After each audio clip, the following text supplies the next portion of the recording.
الحمد للہ وکفا والصلاة والسلام علی من لا نبی بعدہ وعلی آلہ واصحابہ الذین اوفوا عہدہ الذین هم مفاتیح الرحمت ومصابیح الغرر اما بعد فاعوذ باللہ من الشیطان الرجیم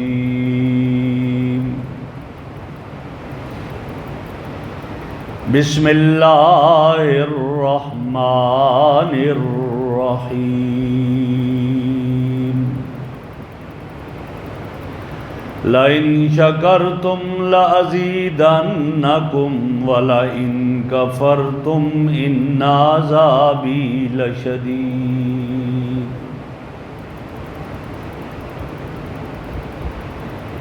صدق اللہ مولانا العظیم وصدق رسولہ النبی الأمی الکریم وَنَحْنُ عَلَى ذَلِكَ لَمِنَ الشَّاهِدِينَ وَالشَّاكِرِينَ وَالْحَمْدُ لِلَّهِ رَبِّ الْعَالَمِينَ اللهم صل على سيدنا ومولانا محمد وعلى آل سيدنا ومولانا محمد واصحاب سیدنا ومولانا محمد وبارک وسلم علیہ۔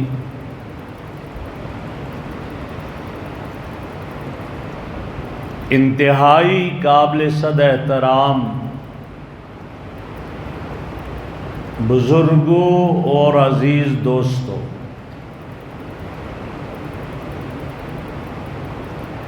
آج 14 اگست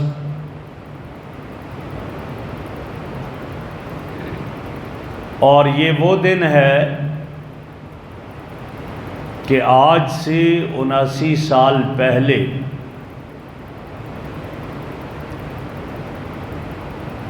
علامہ محمد اقبال مصور پاکستان نے جو خواب دیکھا تھا،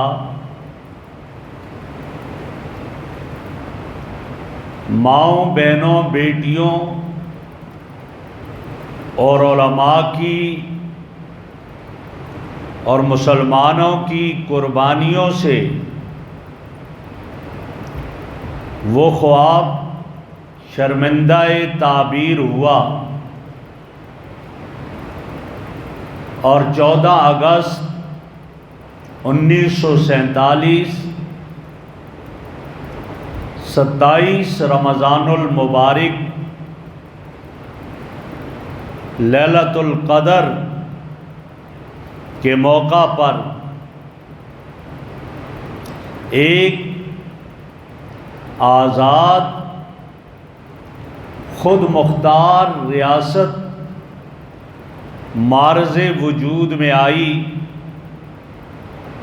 جس سے مملکت خداداد پاکستان کے نام سے تعبیر کیا گیا۔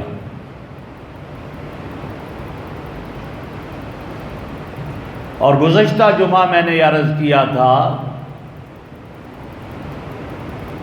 کہ پاکستان کا معنی کیا ہے؟ پاک سرزمین کا خطہ، اور جس کو عربی میں کہا جائے تو مدینہ طیبہ کہا جاتا ہے۔ طیبہ کا معنی پاک، مدینہ شہر کو کہا جاتا ہے۔ لہٰذا یہ ایک آزاد ملک اللہ نے مجھے اور آپ کو عطا کیا، لیکن جب ہم اس کے پس منظر میں جائیں گے تو ہمیں بڑی قربانیاں نظر آئیں گی، اور یہ آپ میں سے ہر شخص جانتا ہے کہ انگریز کے برے صغیر پاک و ہند میں آنے سے پہلے سینکڑوں سال تک مسلمانوں کی حکمرانی رہی، اور وہ مسلمانوں کی حکمرانی بڑی ہی شان و شوکت کے ساتھ رہی، انتہائی پرامن اور انتہائی منظم رہی، یہاں تک کہ اس میں ہندو اور سکھ بھی امن کے ساتھ زندگی بسر کر رہے تھے۔ لیکن یہ جو ترقی تھی، اور اس ترقی کی وجہ سے ہندوستان کو سونے کی چڑیا کہا جانے لگا، تو یہ انگریز کو برداشت نہ ہوئی، اور 1601 میں واسکو ڈے گاما کی سربراہی میں ایک قافلہ نے بمبئی کے ساحل پر اتر کر ہندوستان میں قدم رکھا، اور ایسٹ انڈیا کمپنی کے نام سے ایک تجارت کا سلسلہ شروع کیا، اور یہ سلسلہ چلتے چلتے جب انہوں نے اس تجارت کو اپنے قبضے میں لے لیا اور قابو میں لیا، اور اتنا آگے بڑھے کہ 1740 تک ہندوستان کے مختلف صوبوں کا گورنر انگریز بن چکا تھا، اور جب ان صوبوں کا گورنر بنا تو کوشش کی کہ اب یہاں مسلمانوں کی حکومت کو ختم کیا جائے، اور جب انہوں نے اپنا قبضہ جمایا تو اس وقت ہندوستان کی دھرتی سے شاہ ولی اللہ رحمہ اللہ کے خاندان سے ایک شخص اٹھا جنہیں شاہ عبدالعزیز محدث دہلوی کہا جاتا ہے۔ انہوں نے ہندوستان کے دارالحرب بن جانے کا فتویٰ جاری کیا، اور انگریز کے خلاف اعلان جہاد کیا۔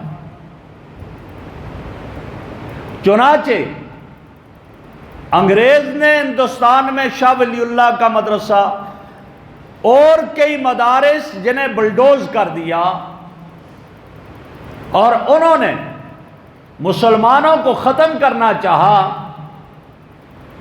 جس کی وجہ سے یہ نعرہ بلند انگریز نے کیا کہ ہم ایسے لوگ تیار کر جائیں گے جو شکل و صورت کے اعتبار سے ہندوستانی ہوں گے لیکن سوچ اور فکر کے اعتبار سے انگریز ہوں گے۔ تو اس وقت ایک جماعت علماء کی اٹھی، جن میں مولانا قاسم نانوتوی، حافظ ضامن شہید، مولانا رشید احمد گنگوہی اور حضرات تھے۔ انہوں نے اس کے جواب میں یہ نعرہ بلند کیا کہ ہم ایسے لوگ تیار کر جائیں گے جو شکل و صورت کے اعتبار سے ہندوستانی ہوں گے لیکن سوچ اور فکر کے اعتبار سے مسلمان ہوں گے۔ چنانچہ انگریز کے خلاف 1857 میں تحریک آزادی کی بنیاد ڈالی گئی۔ ایک محاذ شاملی میں ہوا، ایک محاذ امبالہ میں تھا، لیکن اس 1857 کی جنگ آزادی میں مسلمانوں کو شکست ہوئی، لیکن انہوں نے اپنا سلسلہ جاری رکھا اور آگے بڑھتے گئے۔ چنانچہ شیخ الہند حضرت مولانا محمود حسن رحمہ اللہ نے ایک تحریک چلائی جس سے تحریک ریشمی رومال کے نام سے یاد کیا جاتا ہے۔ وہ ریشمی رومال پر خط لکھ کر بھیجا کرتے، دورے کیے کہ انگریز کے خلاف ایک منظم طریقے سے تحریک چلائی جائے۔ چنانچہ حجاز مقدس کا سفر کیا اور مولانا شیخ الہند محمود حسن رحمہ اللہ کو حجاز سے گرفتار کیا گیا، اور گرفتار کرنے کے بعد انہیں مالٹا کے جزیرے میں بند کیا۔ مولانا حسین احمد مدنی ان کے ساتھ تھے، ان کے شاگرد۔ جزیرے میں سخت سردی میں وہاں رہے، لیکن انہوں نے ان کے سامنے، انگریز کے سامنے سر نہیں جھکایا۔ تحریک ریشمی رومال چلی، تحریک طرب کے موالات چلی، اور یہ تحریک آگے چلتے چلتے اسی میں ایک سید احمد شہید رحمہ اللہ اور شاہ اسماعیل شہید رحمہ اللہ انگریز کے خلاف لڑتے ہوئے آئے اور بالا کوٹ کے مقام پر جام شہادت نوش کیا۔ آج بھی ان کی قبریں بالا کوٹ کے مقام پر مجھے اور آپ کو حریت کا درس دے رہی ہیں۔ یہ سلسلہ چلا، آگے بڑھا، اور اتنا ظلم ہوا کہ مولانا جعفر تھانیسری رحمہ اللہ اور علماء جنہیں گرفتار کیا انہیں سزائے موت سنائی گئی۔ لاہور سے وہ ٹرین ملتان چلی، 6 مہینے میں ٹرین لاہور سے ملتان پہنچی۔ سخت گرمیوں کا زمانہ، چاروں طرف سلاخیں، اس میں یہ لوگ کھڑے کیے، ادھر گرے سلاخیں چبھے، ادھر گرے سلاخیں چبھے، آگے پیچھے سلاخیں چبھے۔ 6 مہینے ٹرین نے لگائے، اور جب ملتان پہنچی اور جب عدالت میں انگریز جج کے سامنے جانے لگے، بڑے خوش تھے۔ کہا کیوں خوش ہو؟ کہا اس لیے خوش ہے کہ آپ ہمیں سزائے، چونکہ سزائے موت سنائی ہوئی تھی، ادھر سولی پہ لٹکاؤ گے، ادھر محمد عربی سے ملاقات ہوگی۔ تو انہوں نے فیصلہ کیا سنایا کہ انہیں سزائے موت کے بجائے عمر قید کی سزا سنائی جاتی ہے۔ جب کہا عمر قید کی سزا سنائی جاتی ہے تو جعفر تھانیسری نے تڑپ کر شعر کہا، فرمانے لگے مستحق کے دار کو حکم نظر بندی ملا، نہ جانے کیسے رہائی ہوتے ہوتے رہ گئی۔ جج کے سامنے کھڑے ہیں اور مولانا جعفر تھانیسری کے معصوم بچے کو لایا گیا۔ وہ بچہ آیا، اپنے باپ کے پاؤں پر اپنے رخسار مل کر کہنے لگا، آدمی کی سب سے بڑی کمزوری اس کی اولاد ہوا کرتی ہے۔ رخسار مل کر کہتا ہے، ابا جان آج انگریز کی غلامی کا توق گلے میں ڈال دو، ان کی حکمرانی کو مان لو تاکہ رہا ہوں گے، گھر جائیں گے، ہم اکٹھے رہیں گے۔ باپ نے بیٹے کو دیکھ کر کہا، بیٹا آج اگر سر جھکاتا ہوں اسلام خطرے میں ہوتا ہے، نہیں میں سر نہیں جھکا سکتا ہوں۔ انگریز کے مخالف اس وقت بھی رہا، آج بھی رہوں گا۔ چنانچہ بیٹا روتا رہا، باپ کو بیڑیاں ڈالی گئی اور کالا پانی کے جزیرے میں جا کر بند کر دیا گیا، جس سے جزیرہ انڈمان کہا جاتا ہے، وہاں بند کیا۔ بیوی نے کچھ عرصے کے بعد خط لکھا، ہمارے گھر کو بلڈوز کر دیا ہے، ہماری 2 بیٹیاں جوان ہیں، کیا کروں؟ اس جزیرے سے جواب لکھتے ہیں، رفیقہ حیات کوئی بات نہیں، گھر بلڈوز ہو گیا کوئی نہیں، بیٹیاں جوان ہے تو اچھا سا رشتہ نیک دیکھ لو اور کہہ دو زندہ باپ کی 2 یتیم بیٹیاں ہیں، کون ان سے نکاح کرنا چاہتا ہے؟ یہ قربانیاں اس کے پیچھے تھی۔ مولانا امیر شریعت عطا اللہ شاہ بخاری جیل میں بند ہے، اور کلکٹر جاتا ہے اور جا کر ایک خط دیتا ہے، کہتا ہے اس پر دستخط کر دو، 10 مربع زمین تمہاری ہو جائے گی یہاں پنجاب میں۔ کہ اس پہ لکھا کیا ہے؟ کہ اس پہ اتنا لکھا ہے کہ انگریز کے خلاف جو جہاد ہوا اس میں ہم شریک نہیں تھے۔ تو مولانا امیر شریعت عطا اللہ شاہ بخاری نے اس پرچے کو لیا اور لے کر ٹکڑے ٹکڑے کر کے تھوک کر زمین پر پھینک دیا۔ کہا بخاری پوری زندگی جیل میں رہ سکتا ہے لیکن انگریز کی غلامی کو قبول نہیں کر سکتا۔ میں عرض کرنا چاہ رہا ہوں یہ بنیاد بنی ہے، آزادی کی بنیاد بنی، اور جب یہ آزادی کی بنیاد بنی تو آگے بڑھتے بڑھتے پھر وہ وقت آیا کہ جب انگریز کی غلامی سے آزادی ملنے لگی تو پھر اس میں ایک تحریک چلی جس سے تحریک پاکستان کے نام سے یاد کیا جاتا ہے۔ یہ پاکستان کی تحریک جو چلی، اس پاکستان کی تحریک میں سب سے مین بنیادی کردار وہ کن کا تھا؟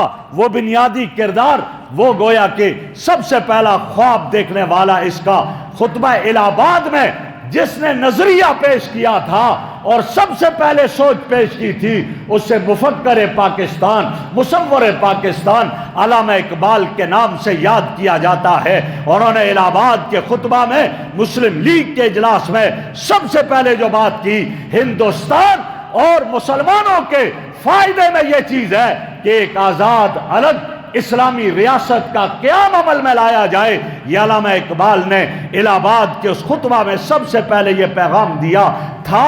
اسلامی ریاست اور پاکستان کی بنیاد بھی دو قومی نظریے پر بنی ہے۔ پاکستان صرف دو قومی نظریہ پاکستان کا نہیں، پیچھے چلے جاؤ، اسلام کا بھی دو قومی نظریہ ہے۔ قرآن اس کو پیش کرتا ہے اور قرآن کیا کہتا ہے؟ فَمِنْكُمْ مومنون ومنکم کافر، فرمایا لوگو تم میں دو ہی گروہ ہیں، دو جماعتیں، ایک ایمان والے، دوسرے کافر۔ الکفر ملت واحدہ، جس کی وجہ سے قائد اعظم محمد علی جناح نے یہ کہا تھا کہ ہم پاکستان چاہتے ہیں اس لیے کہ صرف اسلام ایک مذہبی نہیں ہے، اسلام ہمارا دین ہے اور کئی احکام اور مسائل ان میں مسلمان انگریزوں اس کے ہندوؤں کے خلاف ہیں، لہذا ہمیں آزاد ایک اسلامی ریاست دے دی جائے اور اس کو معرض وجود میں لایا جائے۔ چنانچہ پھر ایسا ہی ہوا، جب اس کے لیے محنت کی اور کوشش کی اور پھر اسلام کے لیے کوشش کی گئی تو اس وقت یہ جو قائد اعظم محمد علی جناح نے کہا تھا کہ ایسا ہو، ہمارے مسائل کئی الگ ہیں، کئی احکام الگ ہیں۔ آپ کہتے ہیں کہ مسلمان آزاد ہیں؟ نہیں، ہندوستان میں مکمل آزاد نہیں ہے۔ ہاں، نماز آزادی سے پڑھ سکتے ہیں، روزہ آزادی سے رکھ سکتے ہیں، زکوٰۃ آزادی سے دے سکتے ہیں، حج آزادی سے کر سکتے ہیں، لیکن کئی ایسے امور ہیں جو نہیں کر سکتے۔ یہ مسلمان گائے کی قربانی نہیں کر سکتا، گائے کو ذبح نہیں کر سکتا، اور ہندو اس کی پوجا کرتا ہے۔ یہاں کہاں آزادی ہے؟ آزادی نہیں۔ اس لیے ہمیں ایک ایسا ملک چاہیے جہاں تمام احکام میں ہم آزاد ہوں، جہاں اسلام آزاد ہو۔ کسی نے اس کو بڑے پیارے انداز میں بیان کیا اور یوں کہا کہ مسلم کو جو ہند میں سجدے کی اجازت، مسلم کو جو ہند میں ہے سجدے کی اجازت، ناداں یہ سمجھتا ہے اسلام ہے آزاد۔ کہا نانا، اسلام آزاد نہیں ہے، اسلام جب آزاد ہوگا جب ایک ملک الگ بنے گا۔ اور پھر ایسا ہی ہوا، وہ ملک بنا، اور آزادی کا مطلب ہی یہی ہوا، تمام احکام میں آزاد ہونا۔ اور جب یہ ملک بنا تو اس کی بنیادوں میں بھی اسلام ہی کو رکھا گیا۔ چنانچہ قائد اعظم محمد علی جناح کے ارشادات کو آپ پڑھیں، ان کے خطبات کو پڑھیں، ان کے خطبات کتابوں میں چمکتے ہوئے نظر آتے ہیں جن میں وہ اصل بنیاد اسلام کو قرار دیتے ہیں۔ چنانچہ قائد اعظم محمد علی جناح نے 4 مارچ 1946 کو شیلانگ کے ایک مجمع میں خطاب کرتے ہوئے جو فرمایا تھا، اسلام مکمل ضابطۂ حیات ہے، اس میں دین کو سیاست سے الگ نہیں کیا جا سکتا۔ ہر مسلمان کے پاس قرآن کا ایک نسخہ ہونا چاہیے جس سے وہ خود رہنمائی حاصل کر سکے۔ یہ کون کہہ رہا ہے؟ بانی پاکستان قائد اعظم محمد علی جناح کہہ رہا ہے ہر مسلمان کے پاس قرآن مجید ہونا چاہیے۔ اور پھر وہی قائد اعظم محمد علی جناح کراچی میں جب جو ہے وہ ایک اجلاس تھا، اور اس اجلاس میں کراچی بار ایسوسییشن کے اجلاس میں جلسے میں جو قائد اعظم محمد علی جناح نے خطاب کیا وہ بڑا عجیب تھا۔ فرمانے لگے میرے علم میں یہ بات لائی گئی ہے کہ کچھ جان بوجھ کر شرارت کر رہے ہیں اور کہتے ہیں کہ پاکستان کے آئین کی بنیاد شریعت پر نہیں ہے۔ کیا کہہ رہے ہیں؟ کہ یہ جان بوجھ کر شرارت کر رہے ہیں اور کہہ رہے ہیں کہ پاکستان کی آئین کی بنیاد شریعت پر نہیں ہے، جبکہ ہماری زندگیوں میں قائد اعظم محمد علی جناح کہہ رہے ہیں، کیا کہہ رہے ہیں؟ کہ جبکہ ہماری زندگیوں میں جو یہ اسلام آ چکا ہے یہ آج سے نہیں 1400 سال پہلے سے آ چکا ہے، یہ اعلان کرتے ہیں۔ اور پھر ایسا ہی ہوا، یہ پاکستان وہ ملک ہے مدینہ کے بعد سب سے پہلی جو ریاست کلمے کی بنیاد پر بنی، لا الہ الا اللہ محمد رسول اللہ کی بنیاد پر مارز وجود میں آئی۔ یہ کون ہے؟ یہ مملکت پاکستان ہے۔ اور اس کے لیے گویا یہاں یہ پتا چلا کہ باقاعدہ یہاں پر جو ہے وہ ایسا سلسلہ ہونا چاہیے اور ایسا نظام ہو جو اسلام کے مطابق ہو۔ چنانچہ اس کی بنیاد اسی پر رکھی گئی ہے اور اس کا عمل اسی پر لایا گیا ہے۔ جب اسی پر لایا گیا، اور یہی وجہ ہے کہ قائد اعظم محمد علی جناح نے جب یہ اعلان کیا کہ ہماری بنیاد لا الہ الا اللہ محمد رسول اللہ کی بنیاد ہے، تو پھر بڑے صغیر کی جگہ جگہ کونے کونے میں گلیوں میں ایک نعرہ بلند ہوتا تھا، اور وہ نعرہ تھا پاکستان کا مطلب کیا؟ لا الہ الا اللہ یہ ہوتا تھا۔ یہ کہا تھا، یہ بنیاد ہی یہی تھی۔ جب یہ بنیاد بنی تو پھر علماء نے قائد اعظم محمد علی جناح کا ساتھ دیا، مولانا ظفر احمد عثمانی، مولانا شبیر احمد عثمانی۔ چنانچہ جہاں بھی یہ لوگ جاتے قائد اعظم اور باقی، تو لوگ کہتے تم تو کہتے ہو اسلامی مملکت کا قیام عمل میں لایا جائے گا، لیکن تمہاری زندگیوں میں اسلام ہمیں نظر نہیں آتا۔ تو اس وقت انہوں نے ظفر احمد عثمانی کے پاس جا کر درخواست کی، علامہ شبیر احمد عثمانی سے جا کر درخواست کی، مولانا شبیر احمد عثمانی، مولانا ظفر احمد عثمانی، مولانا اشرف علی تھانوی نے ان کا ساتھ دیا۔ جبھی تو قائد اعظم محمد علی جناح کہا کرتے تھے، لوگ مجھے کہتے ہیں تیرے ساتھ ہندوستان کے علماء نہیں ہیں، کہا پورے ہندوستان کے علماء کے علم کو ایک پلڑے میں رکھ دو، اشرف علی تھانوی کے علم کو ایک پلڑے میں رکھ دو۔ اشرف علی تھانوی کا علم سب کے علم سے بڑھ کر ہے، اور میرے ساتھ اشرف علی تھانوی کھڑا ہے۔ یہ کہا، تاریخ چلی، قربانیاں دی۔ کتنی قربانیاں؟ 75,000 نوجوانوں کو اغوا کیا۔ جب اس کے لیے تاریخ چلی تو پھر سکھ اور ہندو مل گئے، ایڑی چوٹی کا زور لگایا کہ پاکستان نہ بنے، یہ ریاست نہ بنے۔ اور اس میں علماء نے بھی کچھ ان کا ساتھ دیا، اور ان کا نقطہ نظر یہ تھا کہ مسلمان الگ ہو جائیں گے، ہماری طاقت کم ہو جائے گی، ہم پٹ جائیں گے، یہاں پر مل کر رہے۔ ایک نقطہ نظر تھا۔ اگرچہ بعد میں جب پاکستان بنا تو مولانا حسین احمد مدنی نے صاف کہا ہمارے نزدیک پاکستان کی مثال ایک مسجد کی طرح ہے۔ مسجد بنانے میں جگہ میں اختلاف ہو سکتا ہے، کوئی کہتا ہے اس جگہ بنے، کوئی کہتا ہے اس جگہ بنے، لیکن جب مسجد بن جائے پھر ہر مسلمان کی ذمہ داری ہے اس کو آباد کرنا اور اس کی حفاظت کرنا۔ تو فرمانے لگے اگرچہ ہمارا نقطہ نظر خلاف تھا، لیکن اب جب پاکستان بن چکا، پاکستان کی محبت اور حفاظت ہر کلمہ گو کی ذمہ داری ہے۔ اور جب یہ کہا تو علماء نے محنت کی، جس کی وجہ سے سرحد کا ریفرنڈم کامیاب ہوا۔ اگر سرحد کا ریفرنڈم کامیاب نہ ہوتا پاکستان کبھی نہ بنتا۔ اور سرحد کے ریفرنڈم میں مولانا شبیر احمد عثمانی کا دورہ تھا، ظفر احمد عثمانی کا دورہ، صرف یہی نہیں، پیر مانکی شریف اس میں تھے، پیر افضل کوڑی شریف اس میں تھے۔ یہ تمام مکاتب فکر کے علماء نے بڑھ کر آگے کام کیا، اور جب وہاں محنت کی سرحد کا ریفرنڈم کامیاب ہوا، اور 14 اگست 1947 کو یہ ملک مارز وجود میں آیا، جس سے مملکت خداداد پاکستان کہا جاتا ہے۔ اور پھر اس کا جھنڈا مغربی پاکستان میں مولانا ظفر احمد عثمانی نے لہرایا، مشرقی پاکستان میں مولانا شبیر احمد عثمانی نے لہرایا، اور کس نے دیا؟ قائد اعظم محمد علی جناح نے دیا۔ کہا آپ یہ جھنڈا لہرائیں، اس لیے کہ اگر آپ ہمارے ساتھ نہ ہوتے یہ ملک نہ بن سکتا، آپ کی محنت۔ اور جب قائد اعظم دنیا سے جانے لگے تو وصیت کی کہ میری نماز جنازہ شبیر احمد عثمانی پڑھائے گا، یہ ملک مجھے اور آپ کو ملا۔ ایک نعمت ہے، نعمت کی قدر کریں۔ ایک شخصی نعمت ہوتی ہے، ایک قومی نعمت۔ یہ ملک قومی نعمت ہے۔ جب قومی نعمت ہے، آزادی ملی، آج جاؤ ہندوستان میں دیکھو نا مسلمانوں کا کیا حال ہے، کٹ رہے ہیں گاجر مولی کی طرح، لیکن مجھے اور آپ کو یہ ملا۔ اس کے لیے کتنی عورتوں نے، 75,000 عورتوں کی عزتیں لوٹی گئی، یہ اس وقت کے اخبارات بتاتے ہیں۔ 10 لاکھ مسلمانوں کو شہید کیا گیا، اس وقت کے نوائے وقت کی یہ رپورٹ ہے، اور ہندوستان کے اخبار میں 6 لاکھ کا فگر آتا ہے۔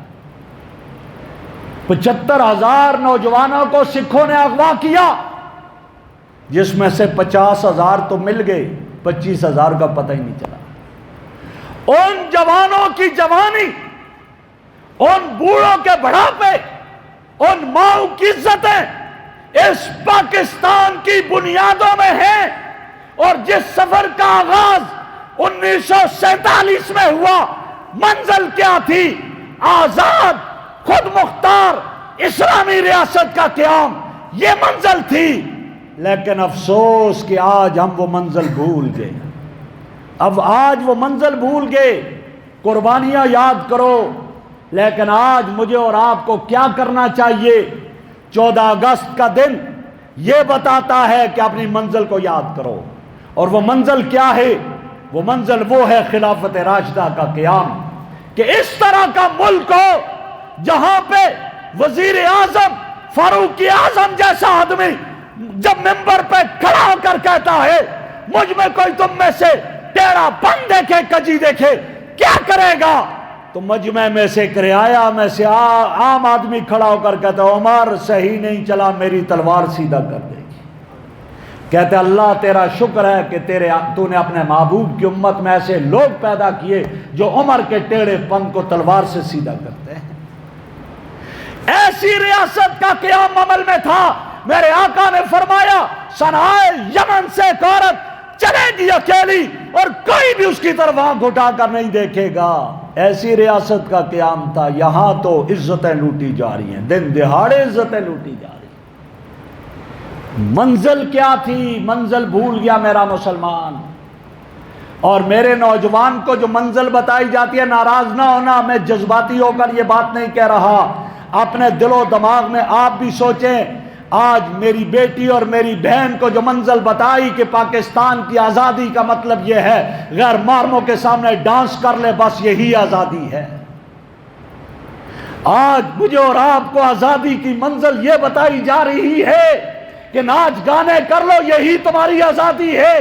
آج آزادی کی منزل مجھے اور آپ کو یہ بتائی جا رہی ہے کہ تمہاری منزل یہ ہے گھروں کی چھتوں پہ چڑھ کر 14 اگست کی جب 12 بجے 13 کے 14ویں شروع ہو، بس پٹاخے بجاؤ، آتش بازی کر دو، یہی منزل ہے۔ بڑے معصوم مسلمانوں کے گردنیں کٹ رہی ہوں، خون بہ رہے ہوں، مسکین تڑپ رہے ہوں، بھوک سے تڑپ رہے ہوں، پیاس سے تڑپ رہے ہوں، کوئی بات نہیں ہے، وہ بھوکے مرے، پرواہ نہ کرو، تم اربوں کا بجٹ صرف آزادیوں پر لگا دو۔ یہ منزل بتائی۔ میرا نوجوان یہ سمجھتا ہے کہ میرا پاکستان اس لیے آزاد ہوا تھا، اور اس طرح تو ہندوستان بھی کر رہا ہے، اس طرح تو امریکہ بھی کر رہا ہے، برطانیہ میں بھی کر رہا ہے، وہاں بھی تو آتش بازی ہے، وہاں بھی یہ ہے۔ نہ، میری اور آپ کی منزل جو میری ماں بہنوں بیٹیوں کی عزتیں لوٹی، نوجوانوں نے جانیں قربان کی، جوانی اپنی قربان کی، بوڑھوں کا بڑھاپا لگا، اس میں سب کچھ قربان ہوا، وہ اس لیے تھا کہ ایک ایسا ملک ہو جہاں امن بھی ہو، سکون بھی ہو، اور جہاں حدود اللہ کو رواج ملے، اور وہ میرے اور آپ کے ملک میں ابھی تک نہیں مل سکا۔ اللہ کرے کوئی عمر جیسا آ جائے، کوئی محمد ابن قاسم جیسا آ جائے، کوئی سلطان صلاح الدین جیسا آ جائے جو بتا دے کہ تیرے ملک کی منزل یہ ہے۔ میرے نوجوانوں، آپ کے سامنے ہاتھ جوڑ کر عرض کرتا ہوں، اپنی آزادی کی منزل یہ نہ سمجھو کہ بس عیاشی کر لی، نہ، یہ سمجھو آزادی کی مجلس کے آزادی کی منزل کے ایک نوجوان کی جوانی اپنے ملک کی ترقی اور ملک کے سکون میں خرچ ہو، نہ کہ آتش بازی میں خرچ ہو۔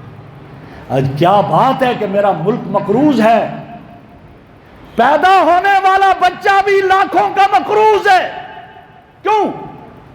اس لیے کہ حالت کیا ہے؟ ہم تو سب کچھ اڑا رہے ہیں. ورنہ حضرت ابو عبیدہ ابن جراح رضی اللہ تعالیٰ عنہ گورنر ہے، گورنر، اور کیا کھا رہے ہیں؟ خشک ٹکڑے کھا رہے ہیں. جب ایسے سربراہ ہوں تو پھر کیوں نہ ملک ترقی کرے؟ آ جاؤ ادھر. اور یہ عرض کروں کہ یہ ملک جو مجھے اور آپ کو ملا ہے انشاءاللہ یہ کلمے کی بنیاد پر بنا ہے، قیامت کی صبح تک رہے گا. آپ بھی کہہ دیں انشاءاللہ رہے گا. انشاءاللہ دنیا کی طاقت اسے مٹا نہیں سکتی. حملہ کیا تھا نا انڈیا نے، منہ کی کھائی. کیوں؟ الحمدللہ ایسے لوگ موجود ہیں کہ جو اپنے وطن اور کلمے پر جان قربان کرنے کو شہادت سمجھتے ہیں. اور یہ رہے گا انشاءاللہ، یہ قیامت کی صبح تک رہے گا. اس کو مٹانے والے مٹ جائیں گے. یہ رہے گا کیوں؟ جب تک لا الہ الا اللہ محمد الرسول اللہ چلتا رہے گا اس وقت تک یہ ہے. اور میرے آقا نے فرمایا اس وقت تک قیامت نہیں آ سکتی جب تک اس دھرتی میں ایک بھی لا الہ الا اللہ محمد رسول اللہ والا ہوگا. تو جب تک ایک بھی لا الہ الا اللہ محمد رسول اللہ والا ہوگا میرا ملک پاکستان بھی ہوگا انشاءاللہ. بس میں ختم کر رہا ہوں.